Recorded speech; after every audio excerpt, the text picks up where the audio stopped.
Greetings, this is Life Sparks. We talk about conversation and we discuss how people speak to each other.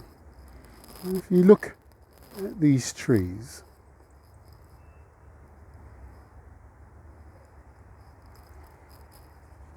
they look as though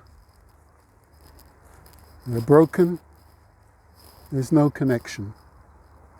But actually,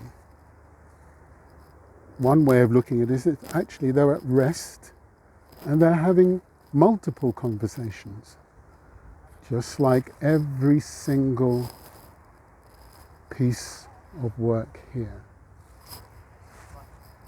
Now let's have another conversation about trees. Look at how these trees are positioned.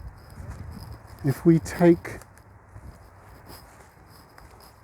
a more balanced view, then perhaps every tree is having conversations with each other.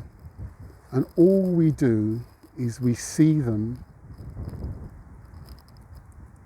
spaced. We don't see them as having conversations. For decades, each tree has a conversation. They know more about what happens with us than we know about ourselves. Take care, connect with everyone, and look after yourself.